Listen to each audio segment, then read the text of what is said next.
in Brazil is real. He is doing a wonderful service to people.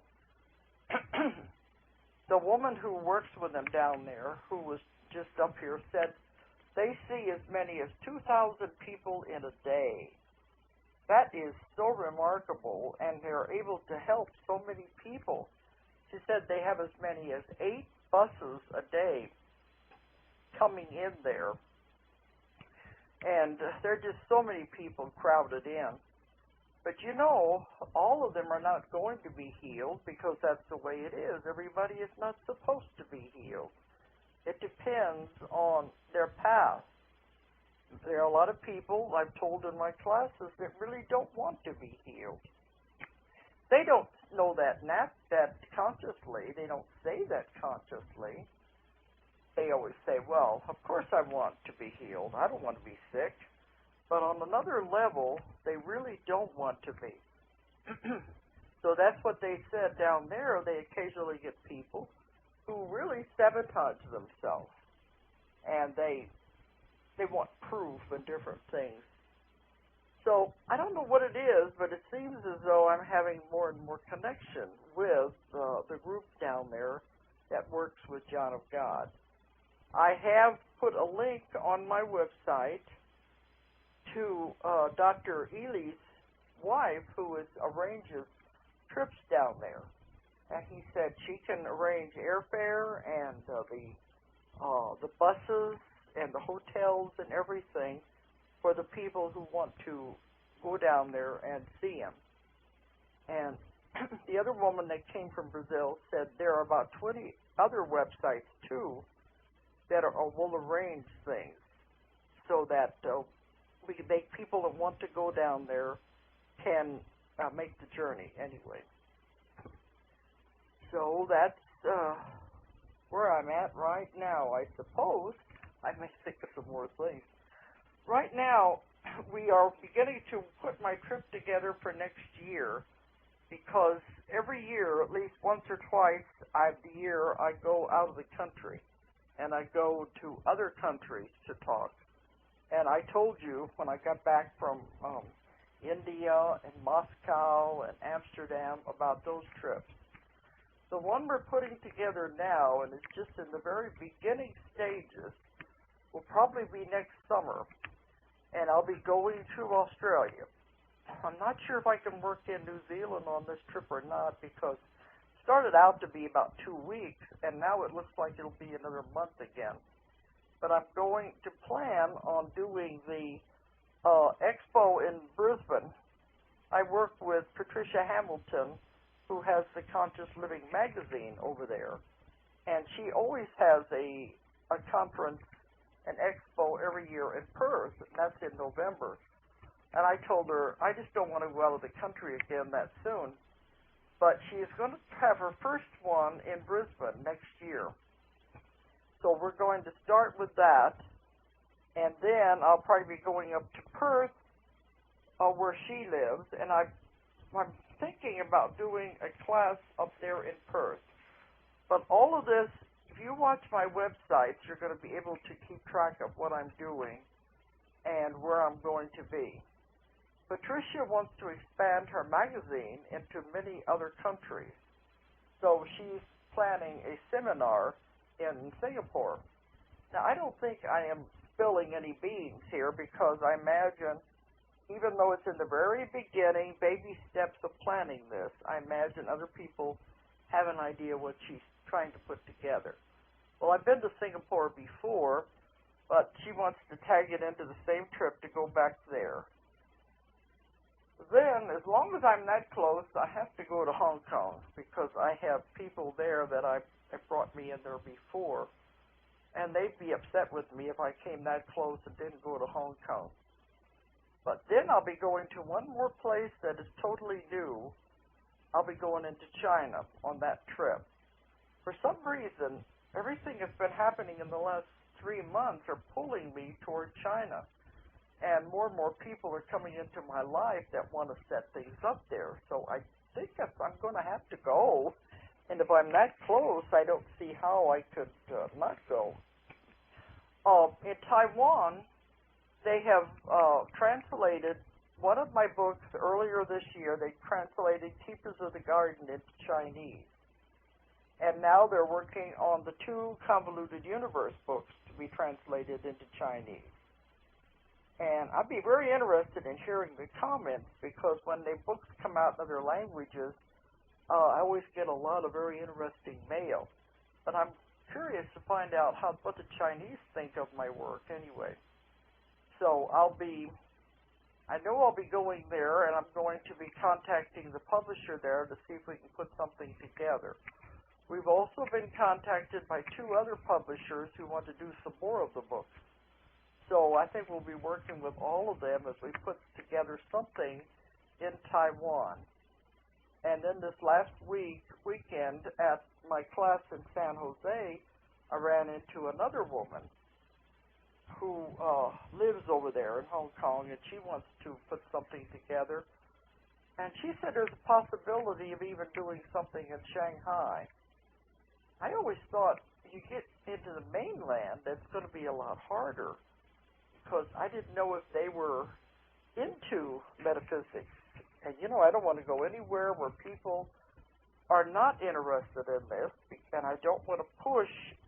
I never try to push my beliefs on anyone or the work I'm doing, but I want to go where I'd be safe and I'd be accepted. So I don't know, but if I'm being pushed to go in that direction, I must be all right.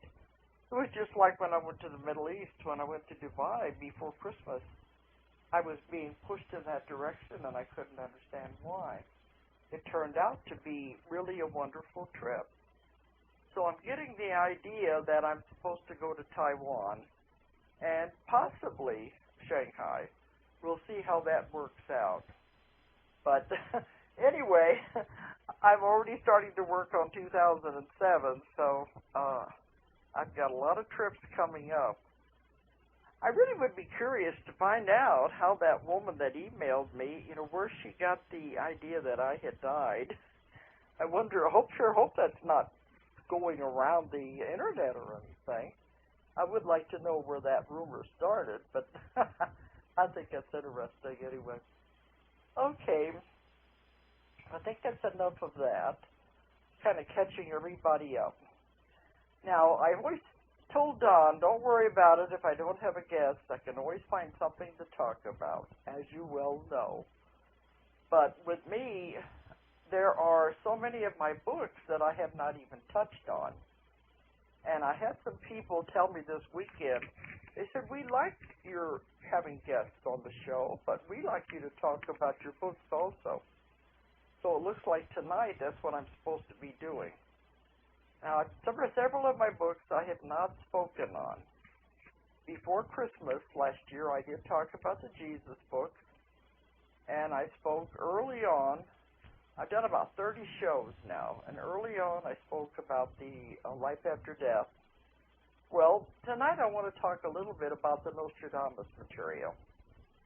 And I don't think there's going to be enough time to go too much into it, but I will try to at least cover the story of how it happened, because it's one of the most fascinating stories, and it was the greatest adventure I've had. Out of all the books that I've written, all the stories I've covered, and all the cases, the Nostradamus story is by far the strangest, and I still have a great deal of difficulty explaining it to people, especially people that don't know metaphysics or don't understand what could have possibly happened.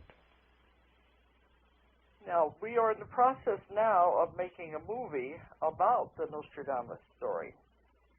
When I was out in San Jose, the scriptwriter drove up from Hollywood so that we could have a meeting up there and go over the script as it exists so far. So this is definitely moving along, and it's another project that I'm involved with, is getting the movie off the ground.